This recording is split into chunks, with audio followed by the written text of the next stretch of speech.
إن الحمد لله نحمده ونستعينه ونستغفره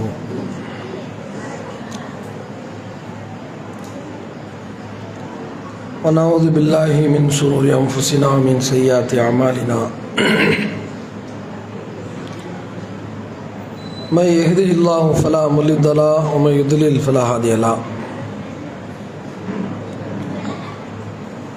وأشهد أن لا إله إلا الله وحده لا شريك له وأن محمدا عبده ورسوله أما بعد فقد قال الله تعالى في القرآن العظيم الفرقان المجيد يا أيها الذين آمنوا اتقوا الله حق تقاته ولا تموتن إلا وأنتم مسلمون يا أيها الذين آمنوا اتقوا الله وقولوا قولا سديدا يصلح لكم أعمالكم ويغفر لكم ذنوبكم ومن يطع الله ورسوله فقد فاز فوزا عظيما فقال النبي صلى الله عليه وسلم إن أصدق الحديث كتاب الله وأحسن الهدي هدي محمد صلى الله عليه وسلم وشر الأمور محدثاتها وكل محدثة بدعة وكل بدعة ضلالة وكل ضلالة في النار. எல்லா புகழும் புகழ்ச்சியும் எல்லாம் அல்ல அல்லாஹ் ஒருவனுக்கு உரித்தாகட்டும். அவனது சாந்தியும் சமாதானமும் நம் உயிரிலும் மேலான நபிகள் நாயகம் ஸல்லல்லாஹு அலைஹி வஸல்லம் அவர்கள் மீதும் அன்னாரின் நல்லற தோழர்கள் தோழியர்கள் மீதும் இங்கே ஒன்று குழுமி இருக்கின்ற நம் அனைவர் மீதும் என்றென்னும் நின்று நிலவட்டுமாக. அல்லாஹுடைய மகத்தான அருளால் தமிழ்நாடு தௌஹீத் ஜமாத் கடலூர் மாவட்டம் பன்ருட்டி கிளையின் சார்பாக உருட்டி இந்த ஊருக்கு பேர் உருட்டி கிளையின் சார்பாக இந்த தர்பியா முகாம் ஏற்பாடு செய்யப்பட்டிருக்கு. உருட்டி என்றால் என்றால் பாடல் என்ற அர்த்தம். நல்லா பாட்டு கவிதைகள் எழுதக்கூடிய ஒரு ஊராக இருந்திருக்கு. சரினா உருட்டுதல் என்றால் எழுதுதல் வரைதல் என்று பொருள். அப்போ அது மருவி பன்ருட்டி என்று ஆயிடுச்சு. சரினா இந்த பேர் காரணம் நம்ம ஊருக்கான காரணம். ஏன் இதையெல்லாம் சொல்ல வேண்டியிருக்கு அப்படின்னா, நல்லா அழகான ஒரு பிரியாணியை தந்து அதுக்கு சைடிஷ்லாம் தந்து சாப்பிட்டு உட்காந்து தூக்கம் வருது. இந்த நேரத்தில் நமக்கு இந்த தலைப்பை கொடுத்துருக்குறாங்க. இது ஒரு சீரியஸான ஒரு தலைப்பாக இருக்குது. அதே நேரத்தில் உங்களை தூங்க விடாமே நாம் என்ன செய்யணும், இந்த செய்திகளை சொல்ல வேண்டிய கட்டாயத்தில் இருப்பதினால் வாய்ப்பு இருக்கிற அளவுக்கு என்ன செய்வோம், தூங்க விடாமல் என்ன செய்யணும், செய்திகளை கொண்டு போகணும் நம்ம நினைக்கிறோம். இந்த மாதிரி சூழ்நிலையில் நாம் இருக்கிறோம். போகிறதா இருந்தால் ஒரு ஆளாக போங்க, மொத்தமாக போயிடாதீங்க. என்ன சரியா, மாமா பாத்திமா அப்படின்னு சொல்லி நம்ம வாங்க போவோம், கீழே வட்டாரத்து ஆள்லாம் போவோம்னு சொல்லி மொத்தமாக கூப்பிட்டு போயிடாதீங்க. போகிறதா இருந்தால் கூட நைஸாக ஒரு ஆளாக போங்க. சரியா, நீ போக வேணாம், கவனிப்பு இன்ஷாஅல்லாஹ் நம்பிக்கை வைக்கிறோம். சரி, சஹாபிய பெண்கள் வாழ்வதரும் படிப்பினை, இது பொதுவாக இந்த தலைப்பு கொடுத்தாலும் ஃபாத்திமா ரலியல்லாஹு அன்ஹா அவர்களை பற்றி தான் பேச சொல்லி எனக்கு சொல்லியிருக்கின்றார்கள். பொதுவாக சஹாபாக்கள் என்பவர்கள் இந்த உம்மத்தின் முதலாவது வரிசையில் இருக்கின்றார்கள். முகமது பெருமானார் ஸல்லல்லாஹு அலைஹி வஸல்லம் உம்மத்தில் பெருமானாரை முதலில் பார்த்து ஈமான் கொண்ட மக்கள் சஹாபாக்கள். அவங்களுடைய தியாகத்தினால அவங்க இந்த பூமியில் சிறந்தவர்களாக இறைவனால் அங்கீகரிக்கப்பட்டிருக்கிறார்கள். அவங்களுடைய தியாகம் என்னெல்லாம் என்று குர்ஆனை நம்ம புரட்டினோம்னா, உடலாலும் உயிராலும் பொருளாலும் தியாகம் செய்ததாக குர்ஆன் பட்டியலிடுகிறது. உடல் பொருள் ஆவி என்றெல்லாம் நம்ம சொல்கிறோம்ல, ஆவி என்றால் உயிர்னு அர்த்தம். அப்போ உடலாலும் ஜிஹாதின் மூலம் உயிராலும் ஜிஹாதுக்காக பொருளாலும் அவர்கள் தியாகம் செய்திருக்கிறார்கள். அதே அந்த தியாகத்தை நாம் செய்தாலும் அதற்கு ஈடாக ஆகுமா என்றால் ஆகாது என்பதையும் குர்ஆன் சொல்லும். ஜிஹாதுடைய நன்மை கிடைச்சிடும், ஆனால் சஹாபாக்களுடைய ஈமான் நமக்கு இருக்குமா, இறையச்சு வருமா என்றால் சாத்தியமில்லை, அதுக்கு வாய்ப்பில்லை. அதனால் முன்மாதிரி சமூகமாக இறைவனால் தேர்வு செய்யப்பட்ட ஒரு சமூகமாக இருக்கிறாங்க. அல்லாஹ் திருமறை குர்ஆனில் சொல்லும்போது இது ஆணாக இருந்தாலும் பெண்ணாக இருந்தாலும் சஹாபிய பெண்கள் 2 ஊருக்குள்ள வசனம். பொதுவாகவே நம்மள்கிட்ட என்ன மைனஸில் இருக்கும்டா, சஹாபாக்களின் சிறப்புகள் அப்படின்னு சொன்ன உடனே அபூபக்கர் ஞாபகம் வருவாங்க, உமர் அலி ஞாபகம் வந்துடுவாங்க, அபூ ஹுரைரா ஞாபகம் வந்துடுவாங்க, ஆண்கள் சஹாபாக்கள்லாம் ஞாபகம் வந்துடுவாங்க. ஆனால் எது நமக்கு ஞாபகத்தில் வராது? பெண்கள் சஹாபாக்களை எடுக்கவே மாட்டேங்கிறோம். சஹாபாக்கள் என்றாலே, அஸ்ஹாப் என்றாலே தோழர்கள் அப்படின்னா அதில் பெண்கள் உள்ள அடங்குவாங்க. அல்லாஹ் சஹாபாக்களுடைய சிறப்பை பற்றி சொல்லுகிற எல்லா வசனத்திலும் பெண்களையும் சேர்த்து தான் அல்லாஹ் சொல்கிறான். நம்ம என்ன அர்த்தம் வச்சுட்டோம்னா, பொதுவாக ஆண் ஆண் என்று ஆண்பால் வார்த்தையை பயன்படுத்தினால் சஹாபாக்கள்னு சொன்னோன்னே ஆண் சஹாபாக்கள் மட்டும்தான் நமக்கு ஞாபகம் வருது. ஆனால் அல்லாஹ் அப்படி பிரிக்கலை. அல்லாஹ் ஆணையும் சொல்கிறான், 2 பெண்களையும் சொல்கிறான். பெண்கள்லேயும் முஹாஜிர்கள் இருக்கிறாங்க, அன்சாரிகள் இருக்கிறாங்க. அப்போ அன்சாரிகள் முஹாஜிர்கள் என்று குர்ஆன் சொல்லக்கூடிய எல்லா வசனமும் அபூபக்கரையும் அன்சாரி தோழர்களாக இருக்கிற மதீனத்து தோழர்களையும் குறிக்கும்னு மட்டும் வச்சிடக்கூடாது. கதீஜா ரலியை குறிக்கும், ஃபாத்திமாவை குறிக்கும், ஆயிஷாவை குறிக்கும். சஹாபாக்கள் என்றால் ஆண் பெண் இருவரையும் குறிக்கும் என்று முதல்ல நாம் நினைச்சோம். குர்ஆனுடைய வசனங்களை மொழிபெயர்க்கின்ற பொழுது ஆண் பெண் இருவரையும் சேர்த்து தான் மொழிபெயர்க்கணும். இது ஒரு சிந்தனையில் நம்ம தவறவிட்ட இடம். இது அல்லாஹ் குர்ஆனில் சொல்கிறான், அஸ்ஸாபிகூனல் அவ்வலூன் மினல் முஹாஜிரீன வல் அன்சாரி. ஆரம்பத்தில் முந்தி சென்ற முஹாஜிர்களும் அன்சாரிகளும் வல்லதீன தபவு பி இஹ்சானின், பிறகு அவர்களுடைய அடிச்சுவடை பின்பற்றி எவர்கள் நன்மையிலே அவர்களை பின்பற்றினார்களோ அவர்களையும் ரதியல்லாஹு அன்ஹும் வரது அன்ஹு, அல்லாஹ் அவர்களை பொருந்தி கொண்டான், அவர்களும் அல்லாஹ்வை பொருந்தி கொண்டார்கள் என்று அல்லாஹ் ஜல்ல ஷானஹு தஆலா தன் திருமறையில் சொல்லிட்டு அஅத்தல்லாஹு அஅத்தலஹும் ஜன்னாத்தின் தஜ்ரி தஹ்தியல் அன்ஹார் காலிதீன ஃபீஹா அபதா தாலிக்கல் ஃபௌசுல் அதீம் என்று அல்லாஹ் சொல். அவர்களை அல்லாஹ் சுவனத்தில் நுழைப்பான், அவற்றுக்கு கீழே ஆறுகள் ஓடும், அது நிரந்தரமாக அதில் இருப்பார்கள், இது மகத்தான வெற்றி என்று சஹாபாக்களை பற்றி அல்லாஹ்வுடைய தியாகத்தை ஏற்றுக்கிட்டதாக சொல்கிறோம். அதனால தான் அவங்களுக்கு ரலியல்லாஹு அன்ஹும் என்று அல்லாஹ் ஒரு பட்டம் கொடுக்கும். அல்லாஹ்வுடைய திருப்பொருத்தத்தை பெற்றவர்கள். இது ஆண் சஹாபாக்களுக்கும் பொருந்தும், பெண் சஹாபாக்களுக்கும் பொருந்தும். இந்த வசனத்தை பிரிக்கக்கூடாது. சூரத்து தௌபால பார்க்குறோம். அபூ ஹுரைரா ரலியல்லாஹு அன்ஹு சொல்கிறாங்க, லா தசுப்பு அஸ்ஹாபி, ரசூலுல்லாஹ் சொன்னதாக சொல்கிறாங்க, என் தோழர்களை நீங்கள் திட்டாதீர்கள். ஷியாக்கள் என்ன செஞ்சாங்கண்டா, சஹாபாக்களை தரம் பிரித்தாங்க. ஃபாத்திமா ஓகே, ஆயிஷா ஓகே இல்லை, அபூபக்கருடைய குடும்பம் ஓகே இல்லை, அலி ரலி okay, Hasan okay, Hussain okay, ஃபாத்திமாவுடைய பிள்ளைகள் Ummu Kulsum okay, Ruqayya okay என்று சொன்னாங்க. ஆனால் சஹாபாக்களுடைய மற்ற ஏனைய சஹாபாக்களையும் தாபீன்களையும் ஏற்றுக்கிற மறுத்தாங்க. இது நயவஞ்சகத்தின் அடையாளம். அப்போ அதை மாதிரி நாம் இருக்கக்கூடாது. எல்லா சஹாபாக்களையும் தாபீன்களையும் தபா தாபீன்கள் நம்ம ஏற்கனவே பெருமானார் சொல்கிறாங்க, என் தோழர்களை நீங்கள் திட்டாதீர்கள். ஏன் ரசூலுல்லாஹ் சொல்றாங்க, லா தசுப்பு அஸ்ஹாபி லா தசுப்பு அஸ்ஹாபி, என் தோழர்களை திட்டாதீர்கள், என் தோழர்களை திட்டாதீர்கள். ஃபவல்லதி நஃப்ஸி பியதிஹி லவ் அன்ன அஹதுக்கும் அன்ஃபக மிஸ்ல உஹுதின் ஸஹபன் மா அத்ரக முத்த அஹதியும் வலா நஸீஃபா. என்னுடைய தோழர்கள் ஒரு சிறங்கை கொடுத்த வார்கோதுமையில், அல்லது அது பாதி சிறங்கை 2 சேர்த்து அடி அள்ளி போடுறது, 2 கை கொடுத்த கோதுமை அளவுக்கோ அல்லது பாதி அளவு கொடுத்த கோதுமை அளவுக்கோ நீங்கள் உஹதின் மலையளவு தங்கத்தை செலவு செய்தாலும் உங்களால் பெறவே இயலாது. ஒரு கை இப்படி அள்ளி போட்டிருப்பாங்க 2 கையில், அதாவது ஒரு முத்தளவு அல்லது பாதி முத்தளவு. இந்த ஒரு கையில் அள்ளி கொடுத்தது அல்ல 2 கையில் அள்ளி கொடுத்த அந்த நன்மை கூட நம்ம இன்னைக்கு இந்த உம்மத்தில் சஹாபாக்களுக்கு பிறகு உஹது மலை எவ்வளோ பெரிய மலை, அந்த தங்கமாக செதுக்கி மக்களுக்கு நீங்கள் நன்கொடையாக தர்மமாக கொடுத்தாலும் அந்த நன்மைக்கு ஈடாகாதுனால் இதை ஒப்பீடு செய்யக்கூடிய உதாரணமாக ரசூலுல்லாஹ் சொல்கிறாங்க. எப்படிப்பட்ட தோழர்களாக அவங்களுடைய ஈமான் எப்படி இருந்திருக்கும், எந்த சலனமும் இல்லாத இருந்திருக்கு. அப்போ இதை அல்லாஹ்வுடைய தூதர் சொல்கிறாங்க. இது ஒரு ஆதாரபூர்வமான செய்தியாக பார்க்குறோம்.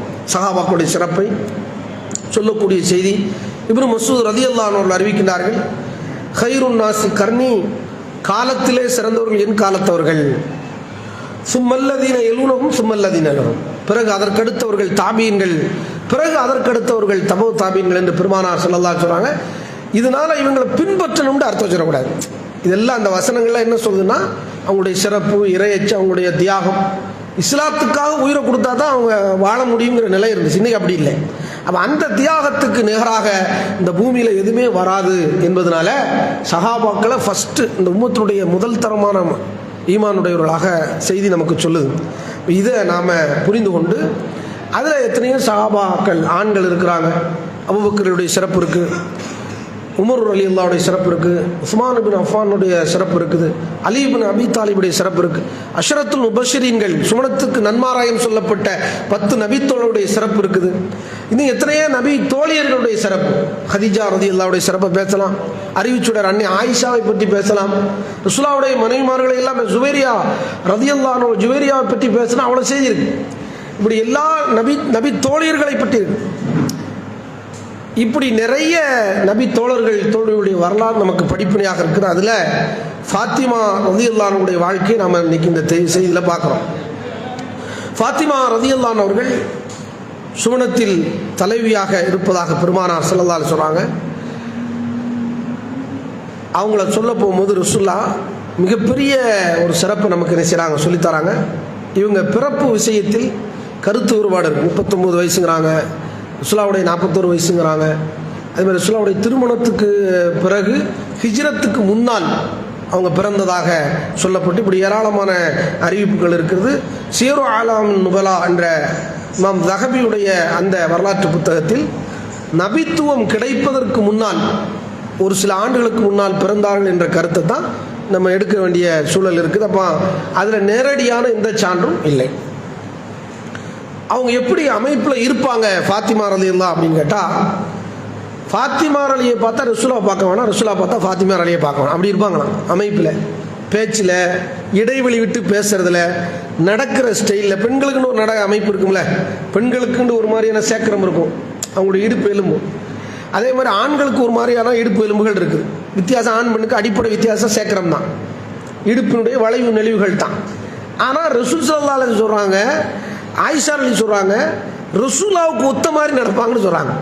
பேச்சு, நட, வாய் அழகு, அவங்களுடைய கண் அழகு, அவங்களுடைய உட்கார்ற அமைப்பு, உருவ தோற்றங்கள் எல்லாமே எப்படி இருக்கும்னா ரசூலுல்லாஹ் மாதிரியே இருக்கும். ஃபாத்திமாவை பார்த்தா ரசூலுல்லாஹ் பார்த்த மாதிரி, ரசூலுல்லாஹ் பார்த்தா ஃபாத்திமா ரலியல்லாஹு அன்ஹா அவர்களை பார்த்த மாதிரி இருக்குமா அப்படின்னு ஆயிஷா ரலியல்லாஹு அன்ஹா சொல்கிறாங்க. நபிக்கு ஒத்த உருவ அமைப்பை அல்லாஹ் ஃபாத்திமா ரலியல்லாஹு அன்ஹாவுக்கு வழங்கியிருக்கிறாங்க. ஆயிஷா ரலியல்லாஹு அந்த செய்தியெல்லாம் அழகாக அறிவிக்கிறாங்க. ஹதீஜா ரலிக்கு பிறந்த பிள்ளை, ஹதீஜா ரலிக்கு பிறந்த கடைசி பிள்ளை ஃபாத்திமா ரலியல்லாஹு அன்ஹா அவர்கள். அப்போ ஆயிஷா ரலி சொல்கிறாங்க, அக்பலத் ஃபாத்திமத்து, ஃபாத்திமா முன்னோக்குவார்கள், வருவார்கள், தம்ஷி அவங்க வருவாங்க, வீட்டுக்கு வருவாங்க, ரசூலுல்லாஹ்வை நலம் விசாரிக்கிறதுக்காண்டி வராங்க. கண்ணா மிஷியத்தகா மஷீன் நபி ஸல்லல்லாஹு அலைஹி வஸல்லம். அவங்க நட எப்படி இருக்கும்டா, ரசூலுல்லாஹ் நடந்தால் எப்படி இருக்குமோ அது மாதிரி இருக்கும். அழகாக ரசிக்கிறாங்க. ரசூலுல்லாஹ் கணவர் மகளை ரசிக்கிறாங்க, எப்படி வாப்பா மாதிரியே பிள்ளை. இந்த மாதிரி சில பிள்ளைகள் அப்படி அமைஞ்சிடும், ஆணோ பெண்ணோ தோற்றங்களில் அப்படி பிள்ளை தந்தை மாதிரி தாய் மாதிரி அப்படி அச்சியாசலாக இருக்கும். அறிவியல கூட வித்தியாசங்கள் வரும், சிலது எல்லாத்துலேயுமே ஒரே மாதிரியா இருக்கும். ஃபாத்திமா ரலி அதே மாதிரி இருக்கிறாங்க. ரசூலுல்லாஹ்வுடைய பேச்சு, உருவமைப்பு, அவங்களுடைய நட, இதை ஆயிஷா ரலியல்லாஹு அன்ஹா அவர்கள் கவனிக்கிறாங்க. அவங்க வீட்டுக்கு வர்றாங்க. வந்த உடனே மர்ஹபன் பிப்னதி, அருமை மகளே வருக என்று செய்கிறாங்க ரசூலுல்லாஹ் கண்ணியமான வார்த்தையை வச்சு. அப்போ பிள்ளைகளை அழைக்கின்ற பொழுது பெற்றோர்கள் நல்ல வார்த்தைகளில் அழைக்க வேண்டும். பெருமானார் பிள்ளைகளை, பேரப்பிள்ளைகளை அழைக்கும் போது அழகான வார்த்தைகளை அழைக்கிறாங்க. மகளை, கண்ணியமிக்க மகளே, நல்வரவாகட்டும் உங்கள் வரவு, மருகப பிப்னதி, என் அருமை மகளே வருக, வெல்கம்ங்கிறாங்க. வெல்கம் சொல்கிறோம்ல, அழகாக மகளை கூப்பிடுறாங்க. இப்படி நம்ம கூப்பிட்டோமா? சில ஆளுக்கு எப்படி தான் பேசுவோம், பிள்ளைகளை தான் பேசுகிறான், பொட்டை கழுதுங்கிறான். யார்? அப்பங்காரன். நீ என்னடா மனுஷன், நீ முஸ்லீமா, நீ உனக்குன்னு ஒரு கலாச்சாரம் இருக்கா இல்லையா? மாவளை பார்த்து அந்த பொட்டைச்சி என்ன சொல்றது, பொட்டை கோழின்னு கோழி பெட்டை ஆண்டு சொல்லுவாங்க. இந்த வார்த்தையே ஒரு 2ஆம் நம்பர் வார்த்தை, அது 2ஆம் தரமான அன்பார்லிமெண்ட் வேர்ட்ஸ். இது புரியறதுக்காண்டி சொல்கிறேன், இல்லைன்னு சொல்லக்கூடாது. பெண்ணை பெட்டைங்கிற மாதிரி என்னமோ கோழியை சொல்கிற மாதிரி, பெட்டை கோழி, பெட்டை ஆட்டுக்குட்டிக்கு தான் அதெல்லாம் சொல்லுவாங்க. செம்பரியா பெட்டையா ஆனா பெண்ணான்னு கேட்பாங்க. இப்படி கேட்குற மாதிரி பெட்டைங்கிற மாதிரி வார்த்தை சில கலாச்சாரங்களில் சில வட்டாரங்களில் பார்க்கணும். இது 2ஆம் நம்பர் பாக இது வார்த்தை. இப்படி பிள்ளைகளை நினைச்சக்கூடாது. அந்த பெட்டை எங்கே போச்சு இப்படிங்கிற மாதிரி பேசுறதுக்குல இது பெண்கள் மீது கண்ணியமற்ற வார்த்தை. ஆனால் பெருமானார் எப்படி மகளை கூப்பிடுறாங்க, அழகா அருமை மகளே வருகன்னு நினைச்சாங்க. வீட்டுக்குள்ளே வரும்போது மகளை வரவேற்கிறாங்க. வரவேற்கத்தக்க வார்த்தைகளை பிள்ளையிடத்தில் பயன்படுத்தணும். ஃபாத்திமாருடைய வரலாற்றில் அல்லாஹ்வுடைய தூதரோடு பின்னி பிணைஞ்சிருக்கு, அந்த செய்தி நமக்கு கிடைக்குது. அப்புறம் ரசூலா என்ன செய்வான்னு கேட்டால், அவங்களுக்குன்னு இருப்பதற்கு ஒரு சேர் வச்சுருப்பாங்க. எல்லார் வீட்லேயும் தனித்தனி சேர் வச்சுருப்போம்ல. ரசூலா எதில் அமர்வார்களோ அந்த சேரில் வந்து அஜ்லிஸஹா ஐ யமீனிஹி ஐ அன் ஷிமாலிஹி, வலது புறம் உட்கார வைப்பாங்க, இல்லை இடது புறம் உட்கார வைப்பாங்க. தனக்கு எல்லா சபையிலையும் சில ஹதீஸ்கள் எப்படி வருதுன்னா, சில அறிவிப்புகளில் ரசூலா எந்திரிச்சு அழைச்சிட்டு வருவாங்கன்னு வருது. ஒரு மனிதரை வரவேற்பதற்காக எழுந்திருப்பது இஸ்லாத்தில் கூடும். இப்போ இங்கே வர்ற வாத்தியார் வர்றாரு, சலிட் அடிக்கிறதுக்கான நிர்பந்தம் அது இல்லைண்டா நம்ம அது மரியாதை தேவையில்லைன்றோம். சலிட் அடிக்கிறது மரியாதை வணக்கமாக போயிடும். கொடிக்கு சலிட் அடிப்பது இதெல்லாம் வந்து வணக்கமாக போயிடும். ஆனால் இப்போ நான் எங்கள் வீட்டுக்கு நீங்கள் வாரிய, விருந்தாளியாக வாரிய, சொந்த பந்தமாக வாரிய, நட்பு ரீதியாக வாரிய, கொள்கை சொந்தமாக வாரிய, நீங்கள் வாரிய எங்கள் வீட்டுக்கு. அப்போ வந்தால் நான் என்ன செய்வேன், கால் மேலே கால் போட்டுக்கிட்டு உதாசீனமாக இருக்க முடியுமா? எழுந்திரிச்சு போய் வாங்க அப்படின்னு வரவேற்கணும். இப்படி வரவேற்பதற்காக ஒரு காரணத்தோடு எழுந்திருப்பது கூடுமான்னா ஃபாத்திமாவுடைய ஹதீஸ் தான் ஆதாரம். இதுக்கு ஆதாரம் என்ன? ஒரு மனிதனுக்கு எழுந்திருப்பது ஒரு மகிழ்ச்சி ஏற்படுத்தும் என்றால் அது பிழை.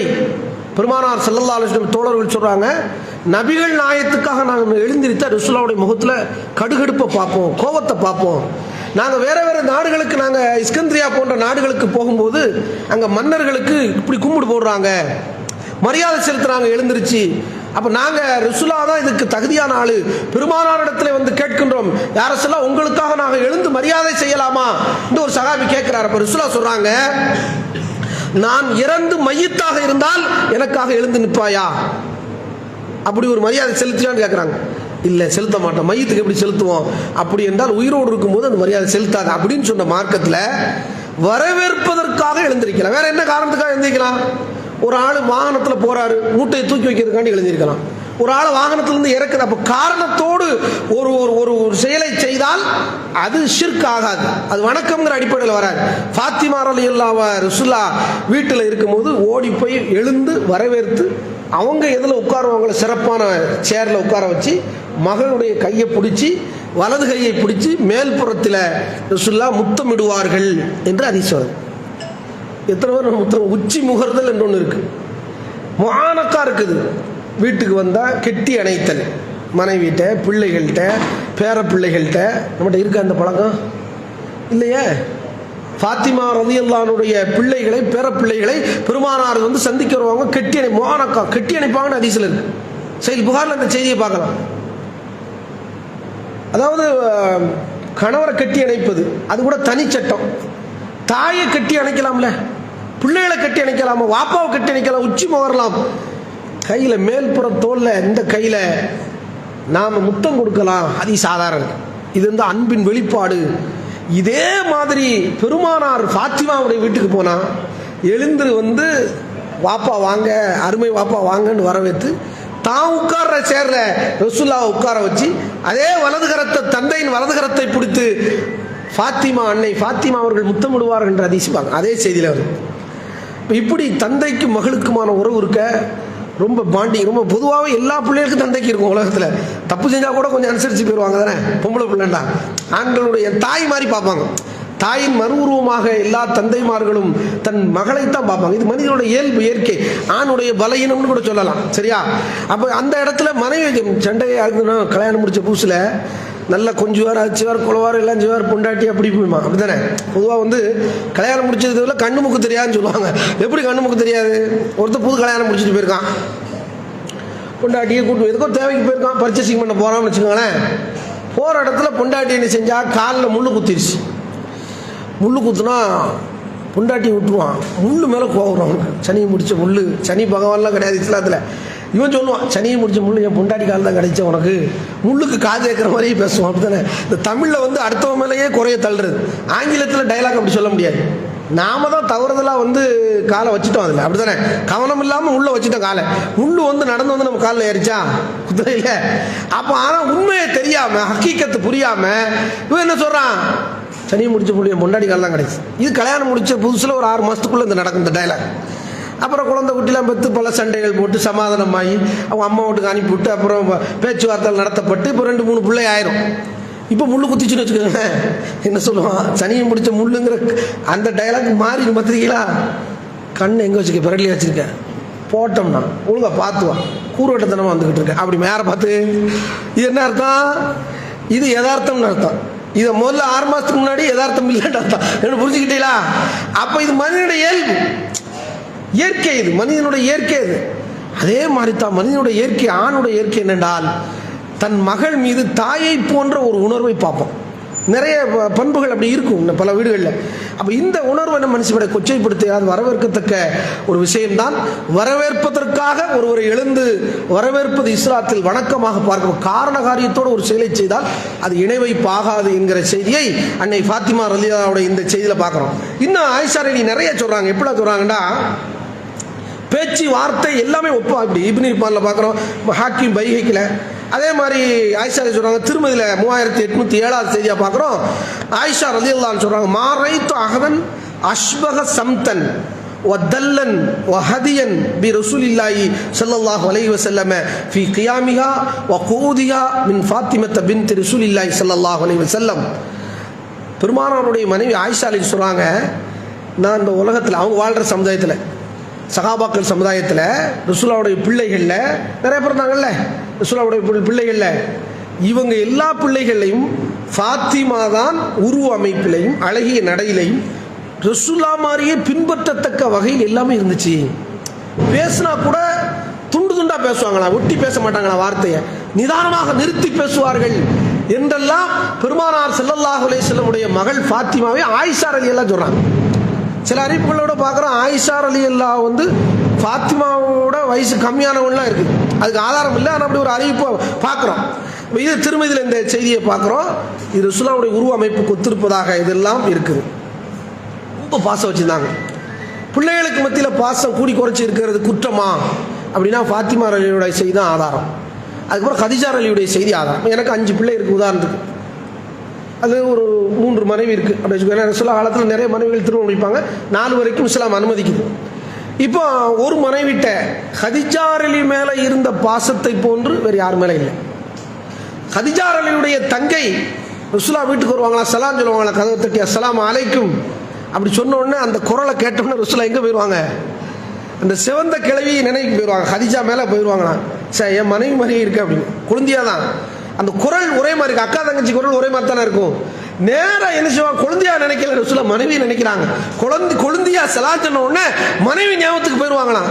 இதை ஆயிஷா அலி பார்த்துட்டு குத்துக்கெல்லாம் உயிரோடு நான் இருக்கிற செத்த கிளவியை போய் நினைச்சுக்கிட்டு இருக்கீங்களா என்று சொல்லி பெருமானார் ஸல்லல்லாஹு அலைஹி வஸல்லம் மனைவி ஆயிஷா அலி சொல்லுவாங்கன்னு ஒரு ஹதீஸ்ல ஒரு கேள்வி விட. ஆயிஷா அலி விவரமான ஆளு, ரசூலுல்லாஹ்வை சுத்த விடுவாங்க கேள்வி. வகி வர்ற ஆள்கிட்டே கொஞ்சம் விளையாட்டு காட்டுறது, அவ்வளோ விவரமான ஆளு. அபூபக்கருடைய மகள் இல்லையா, இப்படி எல்லாம் கேள்வி கேட்டிருக்காங்க. ரசூலுல்லாஹ் அதெல்லாம் ரசிச்சாங்க, அதை வந்து குறையா பார்க்கல. குடும்பம் என்றால் இதெல்லாம் ரசிக்கணும், கொஞ்சம் ஹியூமரபிள் சென்ஸ் இருக்கணும். எப்போ பார்த்தாலும் உருண்டே இருக்கக்கூடாது. ஆம்பளை ஆள்டா பொம்பளைகிட்ட எப்போ பார்த்தாலும் என்ன அப்படி குளிச்சிட ஓட்டில் நிற்கணும்னா ஓடிடுவான். சரியா?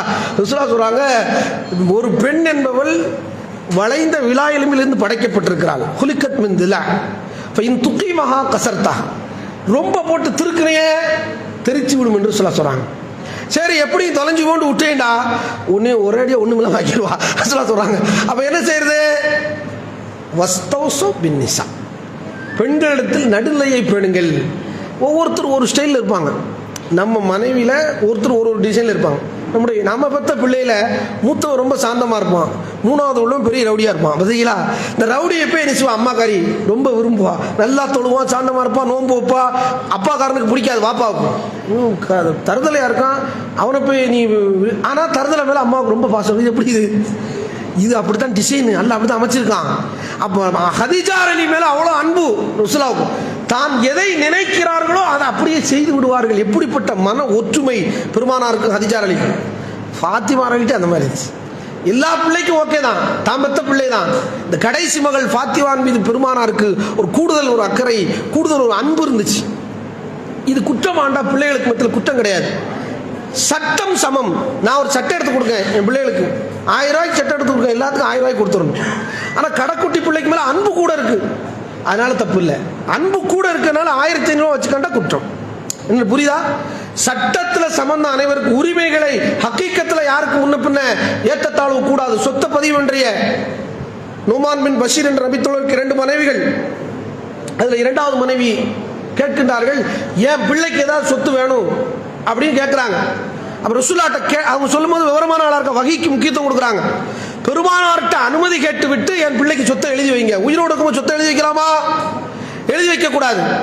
சொத்து அன்பளிப்பு கொடுக்கலாம் பிள்ளைகளுக்கு. உயிரோடு இருக்கும்போது பிள்ளைகளுக்கு அன்பளிப்பு கொடுத்தால் ஆண் பெண் பிள்ளைகள் சமமாக கொடுக்கணும்.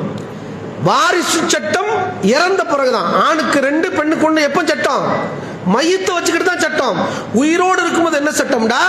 ஆம்பளைக்கு 5000 கொடுத்தா பொம்பளைக்கு 5000, முத மனைவிக்கு 5000 கொடுத்தா 2வது மனைவிக்கு 5000, முத மனைவி பிள்ளைக்கு 10,000 கொடுத்தா 2வது மனைவி பிள்ளைக்கு 10,000. நான் பெத்த பிள்ளை ஆணோ பெண்ணோ, பெண்ணுக்கு 5000 கொடுத்தால் ஆணுக்கு 5000, ஆணுக்கு 10,000 பெண்ணுக்கு 5000 என்று நீங்கள் வாரிசுரிமை சட்டத்தை செயல்படுத்தலாம், குற்றம் அது.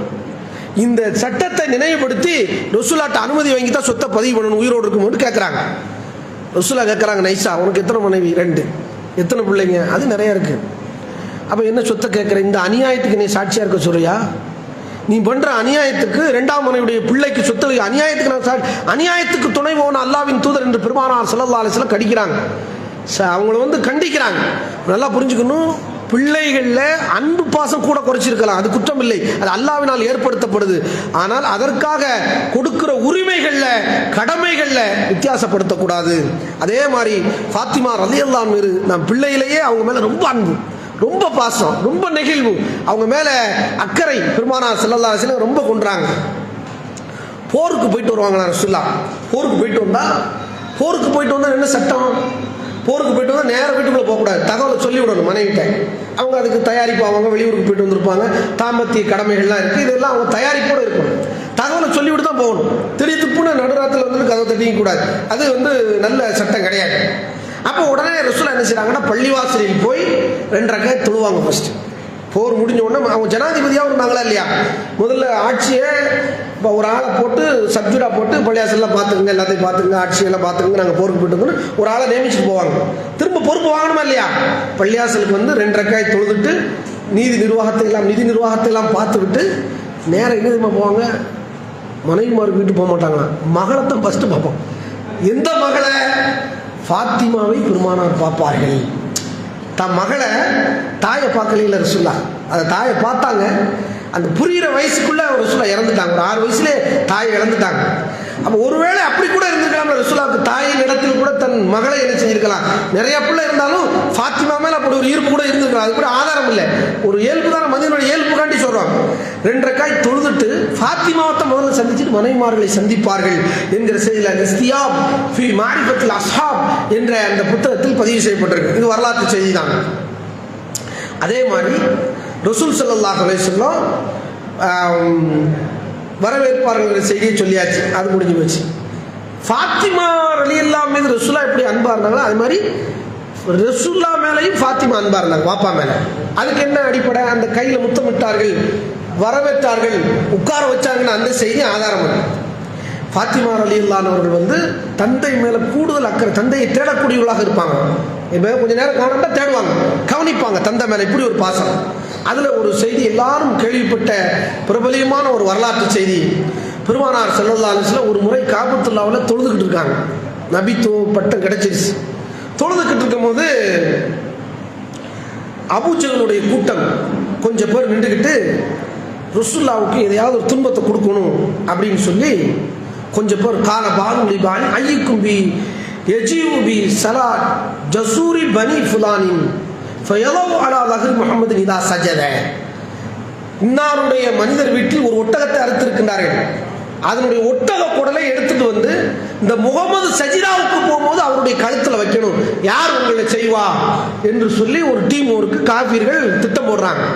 அதில் ஒரு கெட்டவன் ஓடி போய் அந்த ஒட்டகத்தினுடைய குடலை, சாணக்குடலை தூக்கிட்டு ரசூல் ஸல்லல்லாஹு அலைஹி வஸல்லம் சஜிதாவுக்கு போகிற வரைக்கும் காத்திருந்து ரசூலுல்லாஹ்வுடைய தலையில் வச்சிருந்தாங்க. ரசூலுல்லாஹ் வெயிட் நல்லா இருக்கும்ல, 30 கிலோ 40 கிலோ இருக்கும், கழுத்தில் 40 கிலோ வச்சு அப்படி தூக்குறது. ரசூலுல்லாஹ் எந்திரிச்சு பார்க்குறாங்க, எந்திரிக்க முடியல. இந்த செய்தியை ஃபாத்திமா ரலியல்லாஹு அன்ஹா அவர்கள் கேள்விப்பட்டு ஓடியாராங்க. ஓடி இன்னொன்று செய்கிறாங்க, என்ன செய்கிறாங்கன்னா இந்த தோலை போட்டுட்டு, இந்த குடலை போட்டுட்டு, சாண குடலை போட்டுட்டு சிரிக்காங்க கைதட்டி. பத்தியா முகமது பழி வாங்கிட்டோம் அப்படிங்கிற மாதிரி நமட்டு சிரிப்பாங்க. உடனே ஃபாத்திமா ரலியல்லாஹு ஓடி வந்து செய்தியை கேள்விப்பட்டு அந்த குடலை எல்லாத்தையும் அகற்றினார்கள். அப்போ ஃபாத்திமா ரலி நல்ல உடல்வாக உடையவர்கள் என்று வழங்குது.